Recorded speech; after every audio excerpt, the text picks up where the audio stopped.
What the hell is a wildlife corridor? Well, that's what we had our guest on for. We had Casey Stemler, who's the guy who runs the program, or the Secretarial Order 3362, became famous last administration.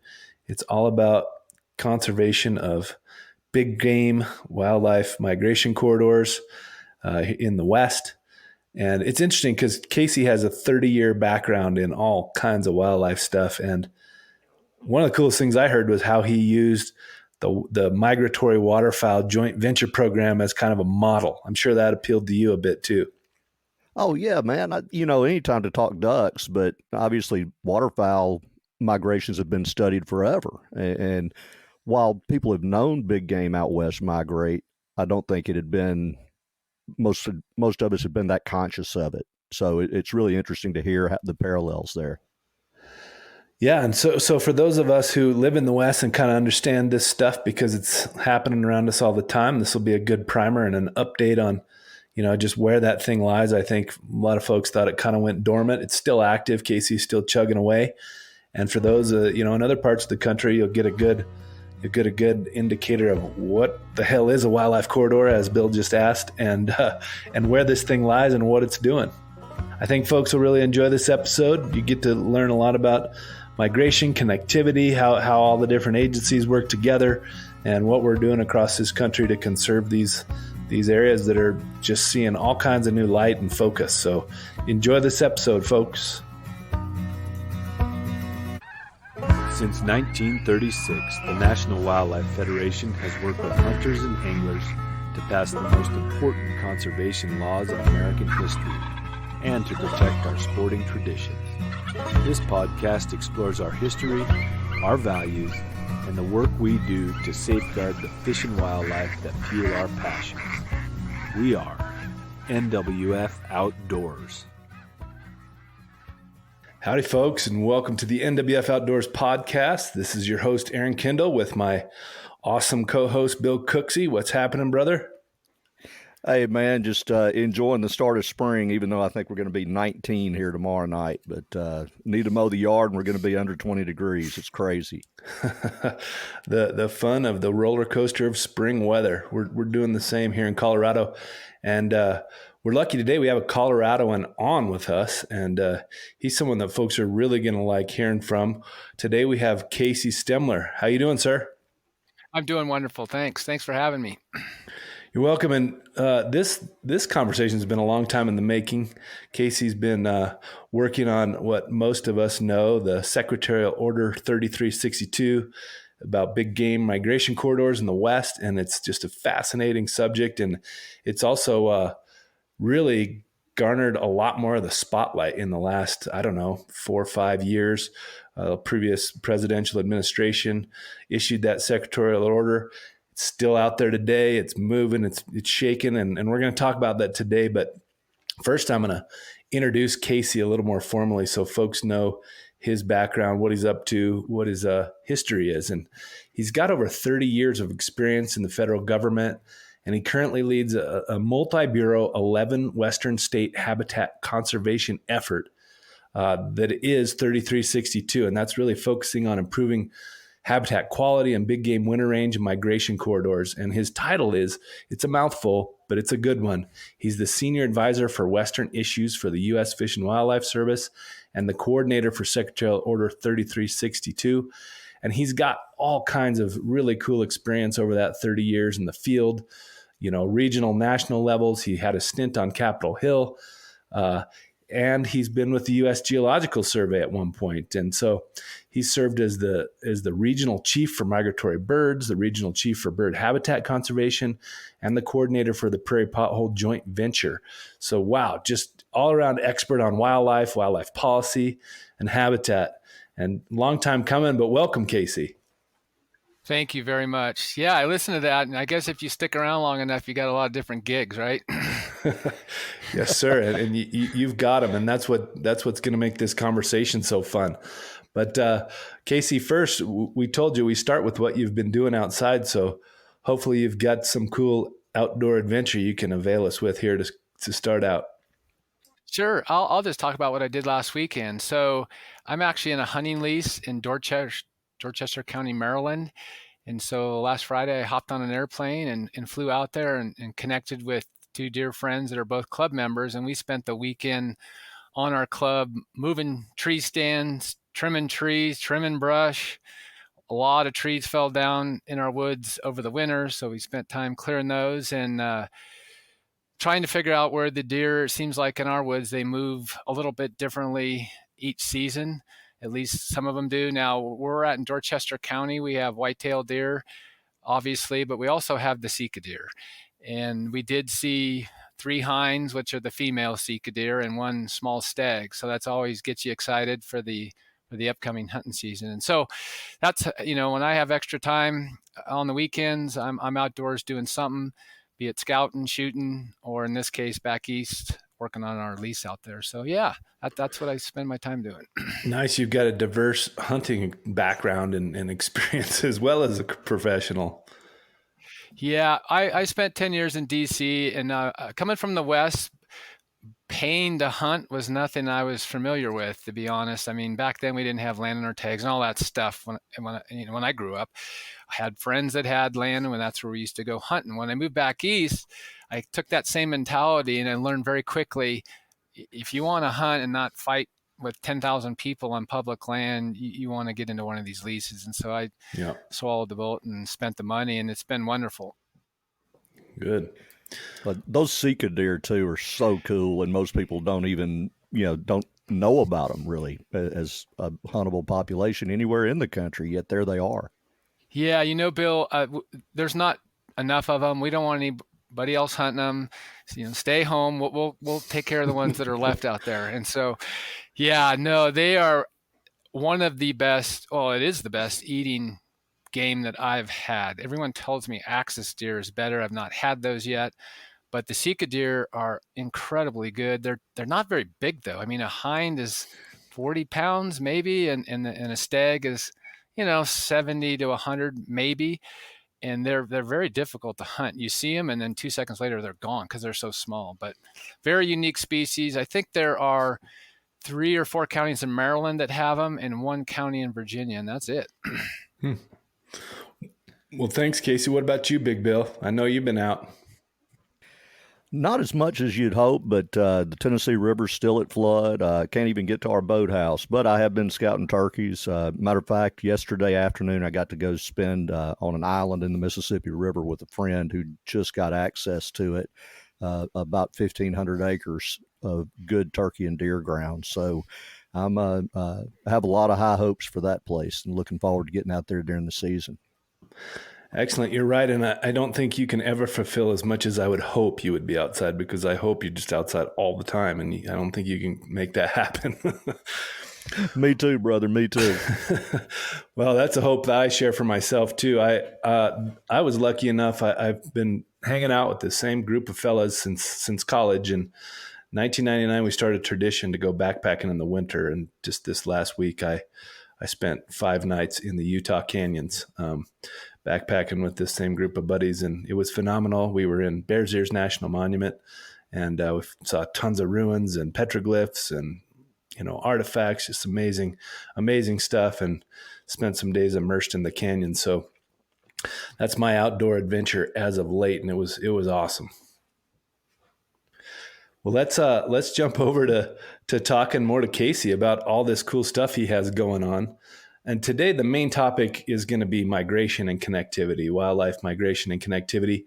And we're even going to extend that to waterfowl a little because of Casey's expertise and because of Bill's background too. And we always got to bring that in. But, Casey, I think the first thing I want to ask you is, you've been up to this for a while, and you've been doing this through 2 different presidential administrations.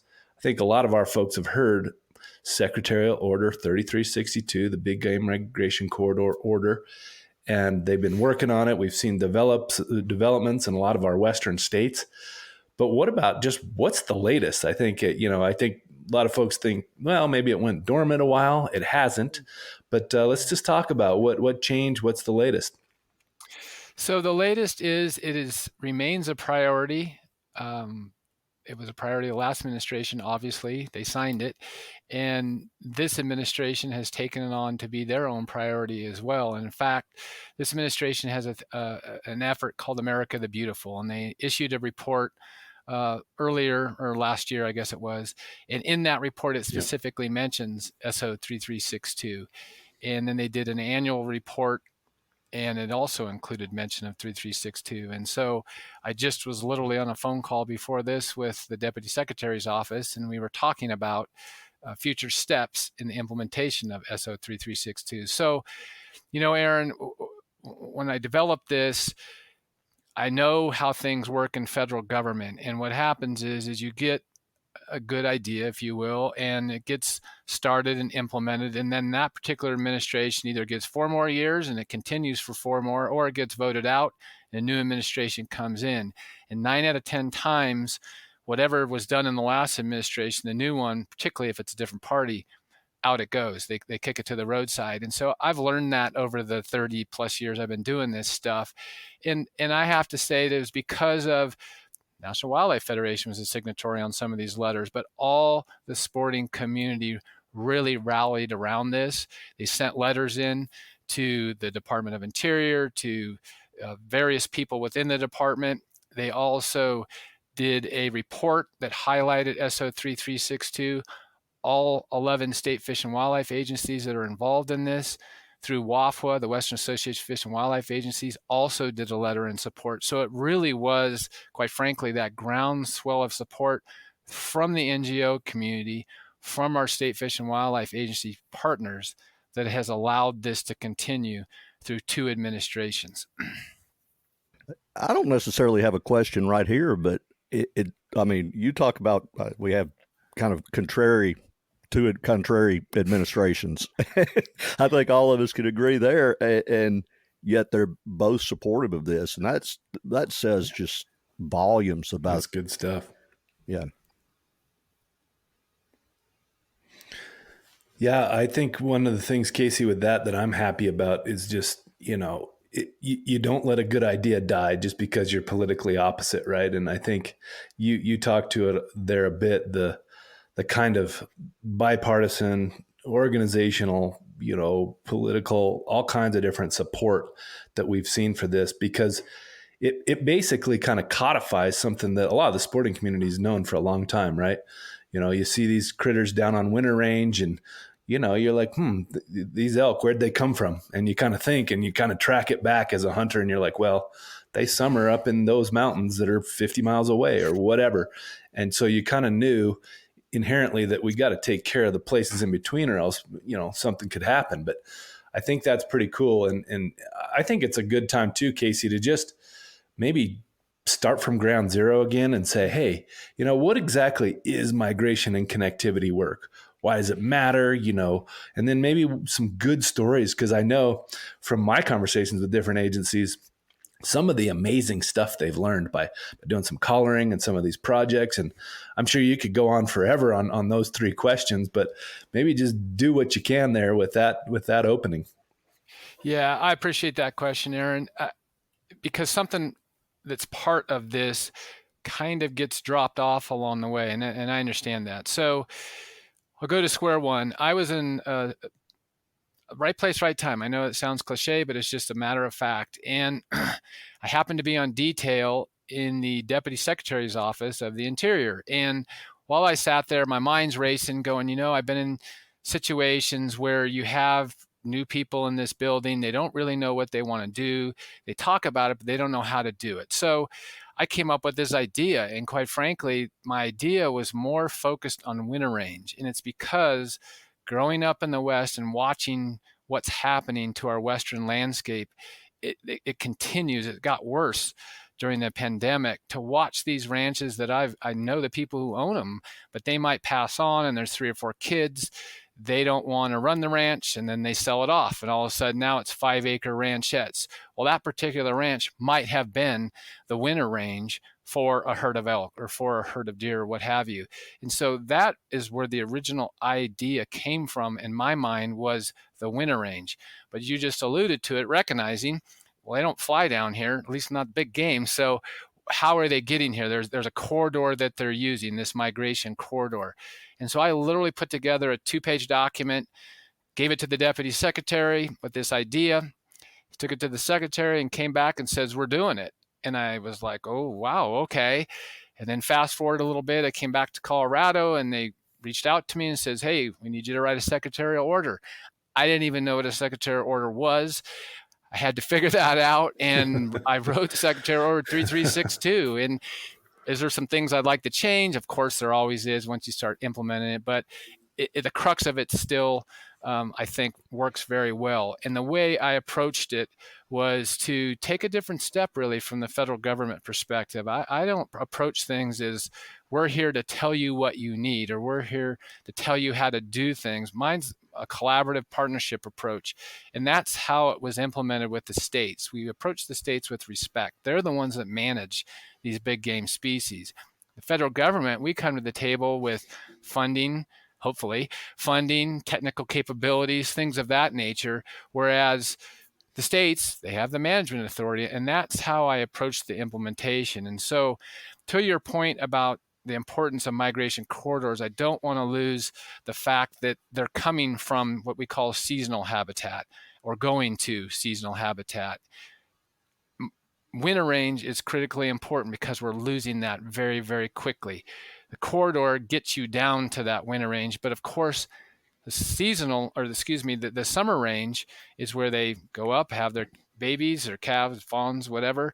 And that was not included in the order. And really it had to do with USDA. And it's a different department that has the primary responsibility for that. And so I'm going to take 1 second here to tell you a story that you put your foot in your mouth, but it sounded like a good analogy. So I had the opportunity to visit with the Secretary of Agriculture on this topic. And there was, Colin O'Mara was in the room. As a matter of fact, there was a lot of CEOs from different organizations in this room. And Secretary asked me about the corridor effort. And so I come up with this great idea, and I've used it before, and it works well, but it doesn't work well with the Secretary of Ag. I said, so think of this as a human body. Okay, so you have your legs, you have your torso, and you have your head. And think of it then as, okay, your legs are the winter range, your torso is the migration corridor, and the head is the summer range.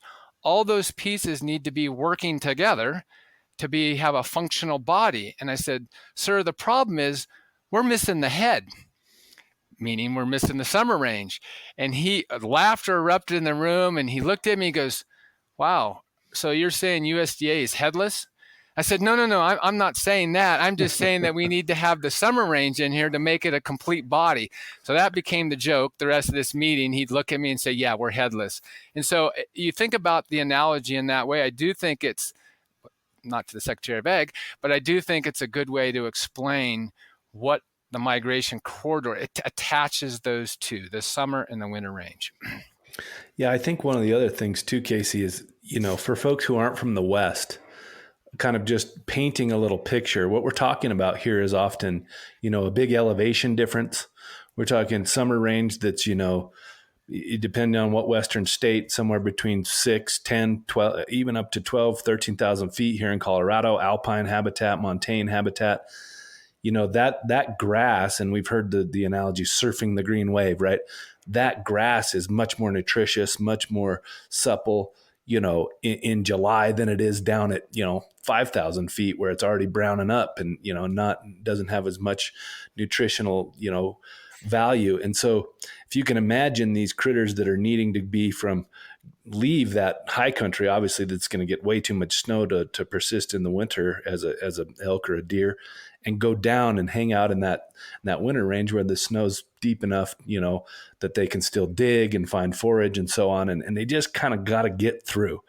And if you can imagine too, if there's a road or if there's a housing development or if there's a energy development or wind development or anything in between, it's going to make that journey harder. And I think all big game hunters know also how critical it is to put on that that summer fat. And then that's what helps them persist through the winter. And every obstacle means more calories burnt, means less chance of survival, all those different things. So the acknowledgement of that And what you're trying to do here is really critical in helping all the managers kind of understand that life cycle and get everybody engaged kind of on that common purpose. That's what I really love about this. I wanted to ask you too, let's talk about kind of the focus and we've now focused on it. There's been 4, 5, 6, maybe more years in different places where state agencies are collaring animals. They're looking at, miniature migration routes. I know in Colorado here, we found there's some that are like 5 miles. They're just basically from high elevation to low elevation, just real quick. And they don't leave that area. And then we've got some that are 100 miles or more. Let's talk about that. What is this new focus revealing to us about what these critters do and what they need? Yeah, so that is all based on technology, and technology really is a blessing and a curse. We all know that, but in the wildlife research, it's truly a blessing. And when I first started in wildlife research, I started in Alaska, and we had wolves, moose, lynx marked with these collars that we had to track with an airplane. Once we got the locational data, we would write it on a topo map, kind of accurate. I moved on, started doing waterfowl research, and you put these backtrack transmitters on them, and you follow those birds around with this truck that had this huge antenna that would stick out of the roof called a Yagi. And you cannot believe the looks you would get and the questions you get asked, but whatever. I can get pulled over by the police. That's how we track them, and then we would triangulate them to find out where they were at. It's a little better accuracy, but now with GPS technology, we mark these animals, and we're able to track them within meters, and that has allowed us to really understand how these animals move about the landscape. And so I'll take one example. In Nevada, we supported a research project through 362 on pronghorn. Did they know they moved interstate? Perhaps, but they weren't sure. So they marked these pronghorn in northwestern Nevada and found out, wow, this herd moves to California. Then they move up to Oregon, and they make this big loop back around to Nevada.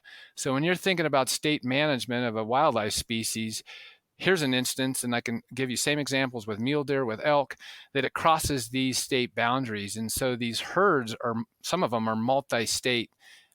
Management is necessary. And so that's one example.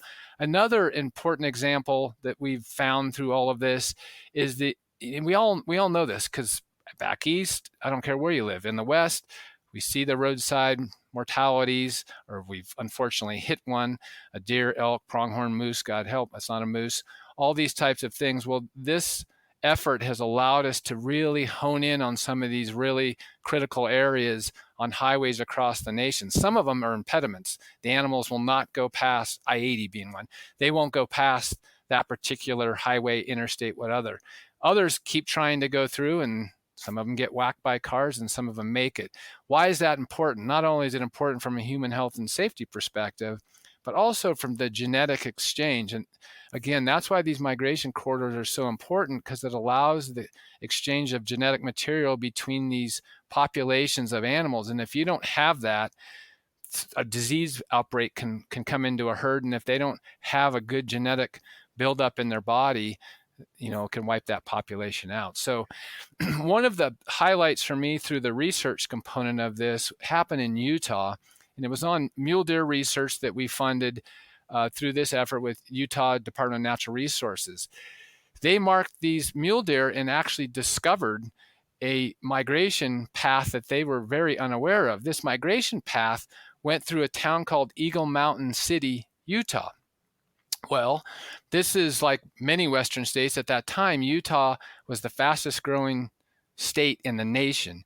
And so these little towns were just exploding. Well, the Utah DNR went to the local county and said, look at the data we have. These animals are passing right through here. Well, the town council took it upon themselves to establish a 1,300 acre wildlife corridor overlay zone. It clearly the first time this ever happened in Utah, and I think it might be the first time it's ever happened in a state. And so that's just looking at this going from a large scale right down to a local scale, how this type of research and conservation effort can really impact local planning, quite frankly. That's interesting because you talked about the genetics and all. And here in my part of the world, I mean, in my work, the only place I really hear a lot of talk day to day about corridors is in Florida, where That's right. people moving there basically they're just cutting off Florida panthers, that sort of thing.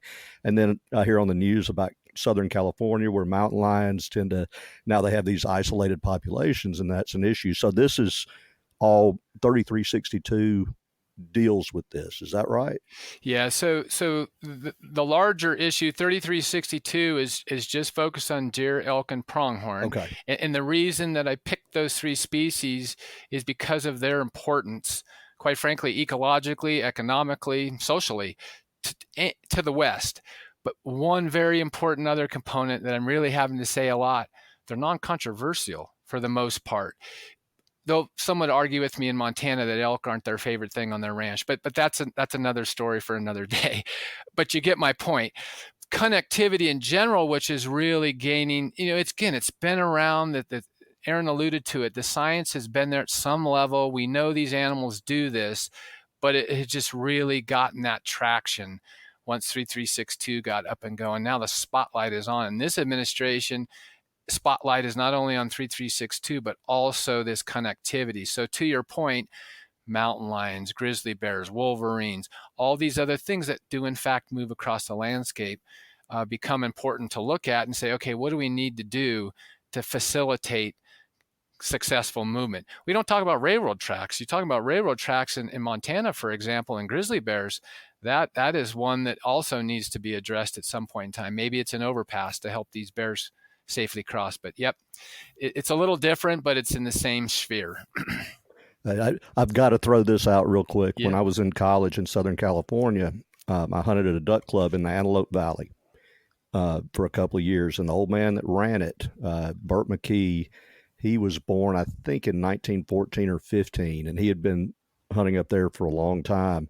And he said that the old timers told him there were tons of antelope in Antelope Valley, which is just north of Los Angeles, until they ran a railroad through the valley. And he said the antelope they wouldn't cross it and eventually left. Yeah. Now, I don't know how true that is, but that was their story. Oh, I think, Bill, I could believe that. I won't say 100%, but darn close.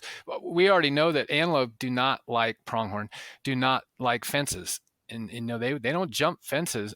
You'll get a rare one that will do it, but all in all, they will not jump fences. They crawl underneath them. And so if you have real 3-strand, real taunt wire fences, hog fence, those types of things, they're stuck and they can't get through. So a railroad track, it's just that impediment to them doing it. But I do know in Wyoming, Montana, any of these states where it snows a lot and they plow the tracks, well, guess what? That attracts these animals. Animals always take anyone in a hunting lease or hunting property back east that can cut branches away or a trail into their tree stand. You do that and you look 3 days later and there's deer tracks right down the trail that you just cut, because that's what they do. They look for the least resistance. And so when they plow these railroad tracks off, these animals can move on there, and it's not pretty what can happen to them. Yeah. I think that's important that you mentioned that too, Casey, because I think a lot of folks just kind of don't understand. You might see a deer by the side of the road that got hit, but you don't think of it as like this omnipresent problem that's both, a problem for human life. It's a problem for wildlife. And there's one of the things I think you can take at least partial credit for through this effort is this new magnifying glass on some of those issues. And it's resulted in a lot of cool things that we've seen this year. Utah passed a bill. We've got a bill percolating in Colorado. We've got, it's called the Safe Passages Bill, because really that's what it is. It's safe passage for human and wildlife. And I was just reading this bill yesterday, and I've got some of these numbers. Each year in Colorado, there's 4,000 vehicle crashes with wildlife. I mean, that's not chump change, right? It results in 80 million annually in property damage, emergency response. I mean, that's real numbers to people. We have a famous one too, Highway 9. I'm sure you're very familiar with it, Casey. It's between this place called Silverthorne and Kremling, it's just right through the heart of really great winter range for deer and elk. and there's a 92% decrease, in vehicle wildlife collisions since they did. It's a handful of overpasses and some fencing. It's not a big stretch. I think it's like a 23-mile stretch or something. And you're talking 92% increase. I think there used to be a couple of fatalities a year on average. Now there's none. I mean, these are real, obvious, tangible benefits that I think, benefit everyone besides the wildlife lovers, that I think are just really cool. And just, everywhere you find one of these migration projects, you find those kinds of results. And our agencies are getting really good at collaring and learning where they're going, finding the pinch points, getting them over there safely. And you're seeing really awesome stories that appeal to everyone, like put up cameras, like the day the thing's done, here comes a moose or a bear or something like this. I mean, I'm sure you have 100 stories of this. What's the best one along those lines? The one I appreciate the most is I have to often reiterate why I picked deer, elk, and pronghorn. And I do, based on what I just said, ecological, social, economic. But the reality of it is it's habitat, and it's habitat conservation that's the ultimate result of this. And the same can be said for the overpass or underpass. If an overpass is specifically designed and built for elk movement, okay, let's say it's an overpass. Last time I checked, there's no sign there that says only elk are allowed. And coyotes go over it, bobcat go over it.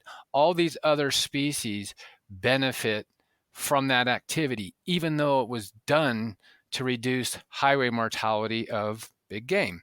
And the same can be said for the habitat work that we're doing through SO3362. Yes, it's focused on those species because, as I said earlier, they're non-controversial. I won't go down the list again. But the reality is, if you go out and you do the habitat work, there's a myriad of other species that are benefiting from that habitat work. Do we need to talk about grizzly bears? Do we need to talk about wolves? Do we need to talk about mountain lions? When in some places that could be controversial. I submit my focus is habitat conservation. I want to do what I know is needed to get it done. Bringing those species and mentioning those species, does that help us get the habitat conservation done, or does it hinder it? That's up for debate. All I'm saying is we all know that those species follow those animals along their migration path because they eat them. And so the work that we're doing and the conservation that we do is benefiting a lot more than just the focus species. And so I just want to make sure that I get that point across. And I took it for granted and thought that was just an assumption that everyone understood. But in fact, I think I need to just keep repeating it. So to your question about, good stories about overpasses or underpasses, for me, it's just looking at all the wildlife species that actually use those, even though it might have been built for something else. One other thing, it's no different from a wetland that we restore for waterfowl. That's our number one thought in restoring it. Yet all these, different, songbirds and upland birds and all sorts of mammals that benefit from it. Bill, I at the beginning, Aaron talked that I was a coordinator for the Prairie Pothole Joint Venture, and that was based up in North Dakota, South Dakota, western Minnesota, western Iowa, and in eastern Montana, the Prairie Pothole region of the U.S. Completely initially focused on waterfowl because that's where they come from. And to your point exactly, all the wetland work that we do there, all the upland work that we do there, you had to make sure that folks understood, look, we're doing this wetland, but it's about everything that you just said, amphibians, water birds, shore birds. Of course, it's for waterfowl. But let's talk about the ecosystem goods and services it provides. It's about flood control. It's about water purification. All those values that we know as practitioners that sometimes we don't always do a great job communicating to the public, that here's all the benefits from our conservation efforts. And we've got a lot of work to do in that space, but you're absolutely right. Another thing I want to point out, because I can't get enough of this, is the resilience piece. Because if you think about things like what we've seen out here in Colorado, Casey, you have a big fire, for instance, and now animals are trying to flood out of a certain area, and they have safe crossings. It's like a door being open to another place. So it creates resistance to habitat issues, climate issues. It really helps them access different parts of habitat that are, sometimes not available if there's a big highway right in the way. And so I think that's just another kind of tangible benefit that folks sometimes forget about. But yeah, along those lines, Aaron, I would add that there's all kinds of names for it. I call it the Infrastructure Act or Infrastructure Law that was recently passed. That law included a first ever provision, $350 million over a 5-year period pilot project for wildlife crossings. That could be overpasses or underpasses. In all the history of transportation bills, we've never had that dedicated funding for this purpose. Progress has not yet been made on how that is actually going to be implemented or rolled out because, not to get too wonky here, but even though that law passed, it required an appropriation through the Department of Transportation. And I see that the Senate today signed this omnibus appropriation bill. So I'm sure the president will sign it, that appropriation will happen, and they'll get moving on developing this pilot program. But this is for the entire United States, and it'll be about $70 million a year that will be dedicated specifically for wildlife overpasses and underpasses. That could be from turtles back in Virginia that I've watched literally migrate from one wetland to another across the highways, or it can be for big game out here in the West and all the species in between. Maybe we'll even throw some money on Bill's state on that one. Yeah, exactly. Well, it's nationwide. And one thing that, again, imagine this, it is an incredible process to get one of these projects developed, not only through all the planning parts of it, but all the environmental clearances that you have to do, the NEPA analysis, et cetera, et cetera. And so from the start, it takes about 3 to 5 years even to get one of these things ramped up to get funding to them. But fortunately, a lot of our state agencies have been on the stick. They already have done all this stuff. So when this money comes out, I think you're going to see some of these projects spout up really, really quickly. Howdy, listeners. For more great content, check out NWF Outdoors social media on Facebook, Instagram, and Twitter. Connect with us. We want to hear from you. Send us your ideas for podcast guests and questions in the comments. And for even more excellent content, here's a message from our partner podcast. Hey everyone, this is Marcia Brownlee from Artemis Sportswomen. We know you love awesome stories about hunting, fishing, and conservation, so head on over to the Artemis podcast. You'll meet adventurous, accomplished women who are redefining conservation through their lives in the field and on the water. Filled with humor, audacity, empathy, and intelligence, Artemis brings you new voices and introduces you to women from all walks of the sporting community. Find Artemis wherever you get your podcasts. Let's check in on one more thing here, because I think you started to do this, but maybe a little bit deeper dive.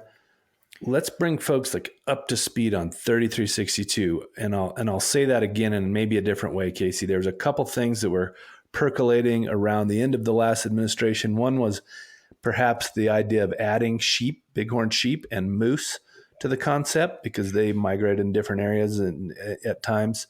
And then, one of the things you told me as we were preparing for this episode too, is it's based on this migratory bird joint venture model. And I wasn't aware of that. And maybe you can unpack that a little for us and touch on where things lie with the sheep and moose and any other kind of latest developments. Sure. The sheep and the moose. So I laugh. I had to ask. Sorry, I had to ask. I know, that's cool. No, I mean, it's no secret. I was kind of embarrassed when it got thrown out there and nixed. I know better than this. You should always do due diligence. Sometimes you can't think of all the due diligence that you need to do before you try to move something forward. And so had 3362 up and rolling, and I was approached at the department saying, hey, is there something we can do to this to kind of update it? And I said, I've heard from, and I always say this, Colin O'Mara always brought up moose. And so I was like, we need to do moose. And then friends, and in my background too, I know about sheep.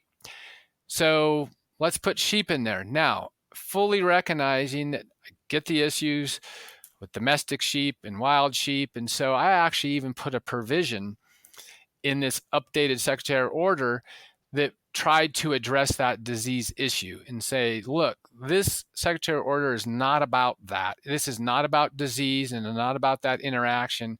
It's about habitat conservation. Well, fast forward, I don't want to get into all the details other than to say I did develop an updated Secretarial Order. There's a thing called the North American Natural Resources and Wildlife Conference. It happened to be in Denver that year, and it was announced that there was going to be this updated order signed later in the day by the Secretary of Interior. I remember. And later that day, he approached me and said, got some bad news. I'm like, well, what's up? He goes, I'm not signing it. And here's why. And I went, okay. So I won't get into deep details other than to say that people that I didn't anticipate kind of blew up on this. And it really had to do with the sheep. Moose are non-controversial. I mean, that's a species you don't want to hit with a car.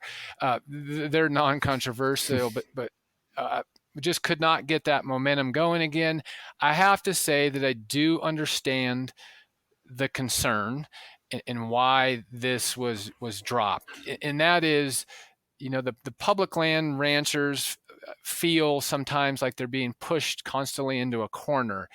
And they felt that, here's another instance of that. It's just one little chip at a time. And eventually, we're going to lose our livelihood. And I respect that and appreciate that and understand that. So here we are in the new administration. I firmly believe that we will not be adding moose and sheep in 3362. Does that mean some other ancillary thing might happen? I honestly don't know, but it could. But I'm just saying from 3362, it's not changing. Even the states, the number of states. We have 11 states kicked around the idea of adding 6 more, 5 more, whatever. And it was agreed that, we're not going to screw with a good thing. This is working well. It's very well supported. We just got to keep moving ahead. So that's where we're at on 3362. What you see right now is what's going to continue moving forward. There will be another connectivity effort, I suspect, that might include other species as they come, but I'm not intricately involved in that, so I don't want to speak on that too much. The joint venture model. So migratory bird joint ventures were established to address declining waterfowl populations in the 80s. There's a thing called the North American Waterfowl Management Plan. And in that plan, the authors of that plan were brilliant, because I can't tell you how many plans are developed and they go on the shelf, and that's where they sit, and you walk by, you go, oh yeah, I remember that thing 10 years ago, and it never gets implemented. These folks who crafted this said, you know what? We're going to develop a plan, but we're going to develop mechanisms to help implement that plan. So they created these things called joint ventures. Each joint venture is kind of an independent body, has a coordinator, and there's a management board consisting of members and partners from that general region of the country. And their philosophy and their approach is science-driven landscape conservation in a non-regulatory fashion, voluntary fashion. So they have to, work with private landowners, and you give them, an approach that says, look, we have this tool that if you're interested, would you be interested in doing it? You have that kind of conversation with these private landowners, and they might say, sure, I don't feel there's any risk for me. I'd be happy to put my land in a conservation easement, for example. And so it's really that idea of having science to drive an issue. That's what we use for the big game migration corridor. And then the science identified where those priority areas were on the landscape, exactly how the migratory bird joint ventures work. And if you think about it, what migrates? Where do the birds nest in the summer? Waterfowl, it's Alaska right on through Canada. The prairie pothole states, where do they migrate their corridor? In the Central Flyway, we can talk about that for a second. Colorado, Kansas, Oklahoma, where do they winter? Texas and beyond. And the same can be said in Mississippi. The winter habitat is Louisiana, Mississippi. And so it's the same kind of concept, but it's just big game, and then you have your migratory waterfowl. So I used the joint venture mentality approach, and then all that I learned from doing that for 12 years, and really applied that to the big game effort. Well, it's probably a good point of the conversation then to let big game hunters who don't waterfowl hunt know that what you're talking about is largely responsible for the liberal duck seasons we've now enjoyed since the late 90s. Yes, the habitat work that has gone on. There was a report done, a paper published, about 3 billion birds have been lost, gone. They looked at all these numbers over a number of years, and wow, these birds are disappearing. Guess what yield, if you want, that's what we call it, of species? That's not true. Waterfowl. And you don't have to look hard to look at the organizations that are available for waterfowl. Duck hunters are passionate people. I'm one of them myself. And we were just talking about this last weekend when I was working at our lease, that, wow, duck hunters, they roll out the wallet too, and they spend the money in what they believe. And it's this is very unique because you don't see that at that level of intensity across all these other species, but the proof is right there. Look at the waterfowl, and that's exactly right, Bill. There's been liberal seasons. Once they did this adaptive harvest management approach, I'm sure duck hunters know about that. There's different. That's a whole nother ball of wax. Yeah, I'm not digging into that because I cannot explain it, other than to say there's different packages, and one of the packages is the liberal package. That means you can shoot more ducks. We've been in that liberal package ever since they instituted this thing. But again, it goes back to all that conservation work done for wetlands and hardwoods and grasslands and all the things associated with it. So yeah, same mentality, same idea, same approach that I'm trying to implement for big game. I just haven't found those big money people that come to the table like they do at duck hunting, but I'm working on it. I'm kidding. There's plenty of people out there, but well, I'll tell you, the duck per bite that you take costs quite a bit in my world, at least. If I were doing that with elk, man, it'd be a rough go. All right, but you get to shoot more at ducks. How's that? Yeah, you do. Especially when I go hunting with Bill, like we did this fall. It was really expensive per bite because basically whatever it costs, I got 0 bites. No water, no ducks. It was horrible at that point of the year. Yeah, I keep throwing Bill under the bus on that one, but it's not really an indictment of his duck hunting prowess. It's more just bad conditions that year, and we hung out with some of the greatest duck hunters there are, and we found it kind of universally true where we were at that time of the year. So just a tough one. But I wanted to ask you one more thing about that, because one of the things about migratory bird work and wetlands and waterfowl work is that cooperation with private landowners is so key to it. Give us the corollary for 3362. Is there, how are you working with private landowners, incentives, things like that? Yeah, great question, Aaron. Again, I think of the East, I even think of the Midwest, predominantly private land. There's state land and public land intermixed here and there. Obviously, when you come out west, that's a whole different ball game, and there's a lot more public land. But interspersed within that public land are the private land, particularly in some of these areas where the checkerboard pattern, and that's what happened during the railroad days. The checkerboard pattern is pretty intense. And so that's part of the reason why I always reiterate that the way we do things is just a non-regulatory, voluntary, non-threatening fashion, because I don't want to lose those private landowners within these corridors, because we can do all the habitat work we want on federal land or state land. And if we lose these private landowners, then we're stuck. And we have this big gap. And if it's developed, for example, then we lose the ability for those animals to move. And so in the Fish and Wildlife Service, there's a program called the Partners for Fish and Wildlife Program. And again, this is a nationwide program that works with private landowners to do habitat conservation work on their private land. Again, voluntary, non-regulatory. Here we have some money to help you put a new well in so you can flood that wetland or do various projects of that nature. That program has been very important to the big game migration corridor effort, particularly when we started to get this up and going, to work with those private landowners. Most of the projects we did through those were on fencing. I don't even, it's mind boggling how many Yeah. miles of fence are out there. And so that was a big component of it. Most recently, like now, we are working very closely with USDA, with NRCS, and the Forest Service is involved too, thankfully. And I think what folks will see moving forward, what they haven't seen the last 4 years of this, is a much stronger partnership between the Department of Interior with 3362 and the Department of Agriculture. Robert Bonney, who's over at USDA, is very, very supportive of these migration corridors. And I'm very, very excited how that's going to work moving forward. And I bring up USDA because they do private land conservation work. I'm kind of interested, just real quickly, Casey. When we talk about waterfowl and private landowners, we're usually talking about really relatively small pieces of property. Reestablishing a marsh on a guy's farm on the low end of a big field, or just small areas generally. Here, I assume you're talking about some pretty big pieces of property. Does that present unique challenges different from what you saw in the waterfowl world? That's, again, a great question, Bill.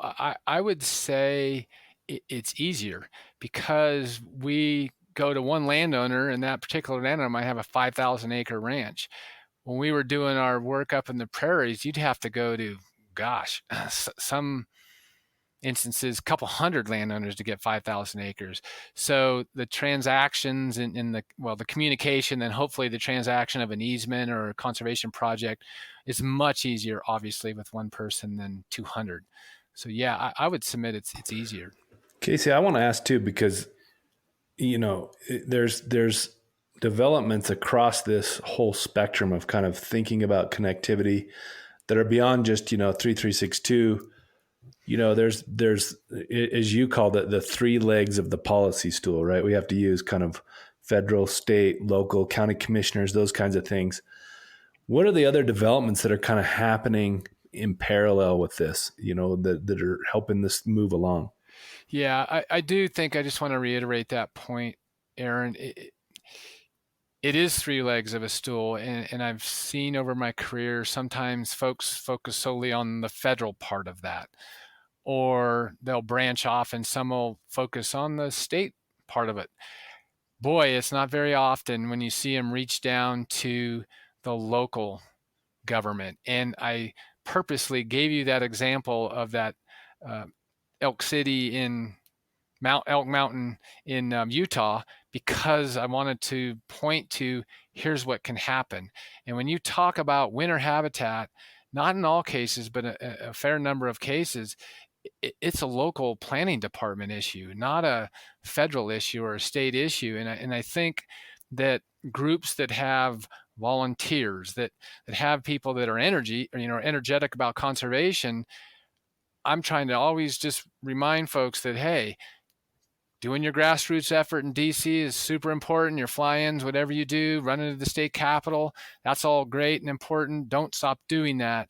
But boy, right in your backyard is this local government, and they have a huge impact on wildlife conservation. And as these towns grow like amoeba out from whatever central point they're growing from, and we're seeing it all over the place, that's where these decisions are made, these local planning departments. So I can't reiterate that enough. I would say that some things to think about, again, might seem a little different when we think about this, but all the fires that have been occurring out in the West, and real focus on for fire preparedness, fuel reductions, those types of conservation activities. Well, there's a lot of species, big game included, that benefit from successional habitat, meaning habitat that's not been growing for 300 years, where they go in, they thin it out a little bit, sunlight comes in, new green growth comes. So I'm trying to always look at opportunities to say, look, you're doing all this for fire preparedness or fire reduction type of activity. Get it around the homes and in the communities. That should be number one, no question about it. But as you move out from that, hey, can we overlay our maps a little bit, and we can show you perhaps where these really important areas are for big game or other species that would benefit from forests that have a little more light going down to the ground and have a little more management done to them. And so I think that's one area that I really try to promote and push out to folks to be thinking about. Obviously, you both know this very well. Money, money, money. That is very important. It drives the bus on what we do. We've accomplished a lot of things in the last 5 years, no question about it. One of the things that we haven't accomplished, and that's out of my shtick as a government employee, and that is, like a permanent pot of money or a permanent funding stream for this effort. For wetlands, you have a thing called NACA, National Wetland Conservation Act, that gives grants out to do wetland conservation. But there's a pot of money there that people can go to. There's Neotropical Bird is another grant program. I could go down the list. There isn't anything like that for this type of conservation effort. And so we'll see what happens in the future, but that's one thing that I know folks are talking about, but I don't know how far along it's going to get. And then lastly, I would say there has been federal legislation that's been introduced, over, I want to say 4 or 5 years. I'm probably off by a few years, that was trying to do what they call a Tribal Corridor Act. I think that's been actually introduced in this current Congress at the national level. But there's also was another Wildlife Corridor Act that just fits and starts.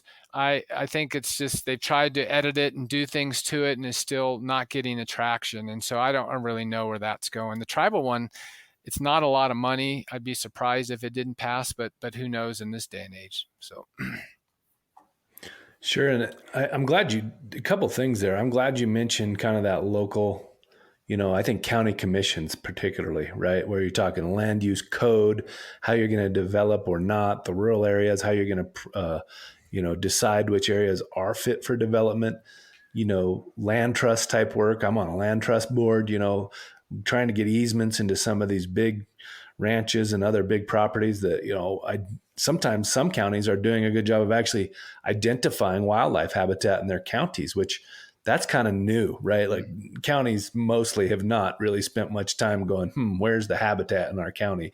They're focused on a lot more, industrial type things, like where's a housing development going to go or so on. So I think we're seeing some progress there. And I would give this effort some of the credit there, because we're finally shining a spotlight on, there's all these values right under our noses, and maybe we haven't appropriately given them their due. And if nothing else, we're kind of just doing that, right? We're illuminating some of that stuff. So just thanks for pointing that out. And I wanted to give you one other thing too, because I think, about an effort NWF and many others have worked on at the Colorado, New Mexico border with some forest planning and some migration issues. Our friend Jeremy Romero works on this quite a bit, an NWF employee. And, that's kind of a perfect example of what you're talking about a little. You've got tribes, you've got, counties, you've got several different forests, you've got BLM, Maybe you can tell us a little bit about how that's working. I think you're pretty familiar with that one, and talk about how these kinds of things stir together with this kind of focus on that. Well, in the New Mexico example, you mentioned Jeremy, and I think the world of Jeremy. He's great guy personally, but also I think a great asset for your organization. And having him based down there and his background and knowledge, I always say this, even with this national effort, having a person that is responsible for implementing that effort is really, really important. And quite frankly, it's key, because if you just give it to someone else's duties as assigned, we know how that works out. They give them 10% of their time because that's all they can give. And in that instance down there, Jeremy's focused on this stuff, and he's doing a great job bringing everyone together. In fact, I think it's 2 weeks from now, there's a New Mexico Wildlife Corridor Summit. And this is like the third or fourth one that they've had down there. New Mexico is one of those states that also passed state level legislation focused on transportation. And Jeremy was on the team that built that 270-page report that's now out for comment, I think. And so, but again, they brought together the Forest Service, the BLM, the private landowners. That's the conservation approach that we have to follow out here if we really want to make progress on some of these areas. And so I think a lot of the credit goes to the people down in that part of the world, but also, efforts from folks like Jeremy. I mean, he's there on it, he's focused on it, and he's really trying to push it over the finish line. So yeah, Jeremy deserves a lot of credit on that because he's, knows the landscape. He's a consummate hunter, outdoorsman, angler, knows the landscape as well as anybody, natural connector, collaborator. We're really appreciative we get to have him on board. I would Bill, also, before we let, I would just go also ahead. add, I don't want to be remiss in this. Down in that part of the world too is the Southern Ute tribe. And they are very engaged in that conservation efforts down there. In fact, as I speak, they are developing an overpass and down in that part of the world on tribal land that goes from tribal land to tribal land. But that was a joint effort with partners throughout Colorado. They got a NIFWIF grant through the Big Game Migration Corridor effort. And so I do want to make sure to highlight that, spots around this country, the tribes are engaged in this in some instances, and Southern Ute tribe in particular is one that's very engaged. And so again, that's part of the success that they're experiencing down there in Northwest New Mexico, Southern Colorado. Sure. Yeah, that Four Corners area, and it's not quite exactly the Four Corners area where a bulk of Jeremy's work is, but for all intents and purposes, it's the Four Corners area. It's one of the biggest areas with tribal land holdings in the whole country. Critical that we engage all those partners down there. So it is really a good kind of shining example of what can happen. I'm glad you mentioned that, Casey. Bill, before we let Casey go, because we're coming up on our time here, what else you want to ask him before we let him fly? I want to go back to the local thing just real quick because I see it all the time in my work in Louisiana, where we advocate for these huge restoration projects. Yet in the end, it really comes down a lot of times to how local people feel about how they'll be impacted. But do you have any suggestions for people on how to keep up with things on a local level, especially out west, in regards to this situation? I mean, where they need to be looking? I'm the worst guy to ask because I'm not I'm not in all this technology. So I don't even know how to use Facebook, Twitter, what all this stuff, whatever they use these days. I'm sound like an old man, but it is what it is. We hope you'll be able to listen to this podcast at least. My wife showed me how to do that. So I actually listened to Bob Budd's one and I went, well, hell, he's a hell of a one to follow because I know Bob well. And he's like 100 miles an hour, full energy. He's good. I'm more of a matter of fact kind of guy. Anyway, I think through all the media outlets, I still go and look at local newspapers. I know how to get online, like a website. And so I do that and I find local newspapers and that's still listed in there when they have city council or county council meetings or town council meetings. I mean, that's one mechanism to do it. But I also think having one person, heck, we have gatherings of people that are in NGOs. We have dinners that people go to. We have local work groups that go out and do. If one person in that group is up on this stuff and is willing to share that with all the other folks, that's a lot of power that can go forward and have these conversations. And, ultimately, it'd be great to see someone having the capacity to start doing little newsletters to say, hey, you're in Arizona coming up this week as a meeting that's going to impact this many acres on the outskirt of town X. Again, it sounds great. It just takes a person to do those types of things. But I really do think that all the social media stuff that exists these days, they post that stuff everywhere. I'm sure that's one way to find it, but I'm old school. I use the webs or a newspaper. God forbid they still make those things. Well, I would be criminal if I didn't say we have a lot of that stuff at our fingertips through the Federation. We're a true Federation, 53 state and territorial affiliates. So if there is one on the outskirts of some town in Arizona, I guarantee you Arizona Wildlife Federation will be talking about it, as will Tennessee Wildlife Federation or Colorado or whatnot. And we do our best here at NWF Outdoors to get folks, that kind of information on our social media and so on as well. So check out those resources. Casey, I'll send you a link. All you have to do is click on it and you'll be on your way. Right on. I can do that. Well, we'll let you go, man. Anything you want to leave us with, and just thank you as well. We've learned a lot. We appreciate you kind of keeping the fire hot with this thing and critical work, and all the sportsmen and women across the West and beyond, everybody who comes out here should really be engaged in this and thankful that it's happening. And just anything you want to leave us with. Sure. I Aaron and Bill both, I really appreciate the hospitality. I appreciate this time and this opportunity. Look, I grew up hunting and fishing, and I'm from a small town, and I know how small town folks are, and we just want to be left alone. Let us do our job. Let us go do our fishing or hunting, whatever we're doing on the weekends. And I still wrestle with my friends trying to get them engaged in some of this stuff. Look, they'll go to a dinner, they'll support an NGO, they'll do those types of things. It's that next step that they're just not willing to take. And sometimes it's because they're not knowledgeable enough to do it. And I think we as a community have a responsibility, and obviously you all do a good job of that.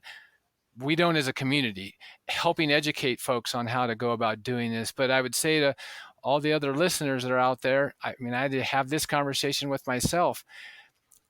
Who's going to do it, man? I mean, we can watch this stuff continue and piss and moan and complain, and that doesn't get us anywhere.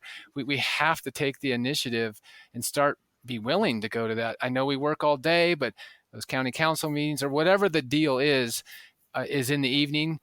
Go make your voice heard. Heck, we saw this last election, what the parents did across this country with what's going on. And we saw how when the people rise, people have to listen. And so I hope that my little time with you all can help inform people about what's going on out there, but also help people think a little bit about, gosh, I have an opportunity to do a little more. Maybe I can. And I hope that's what happens. So thank you again.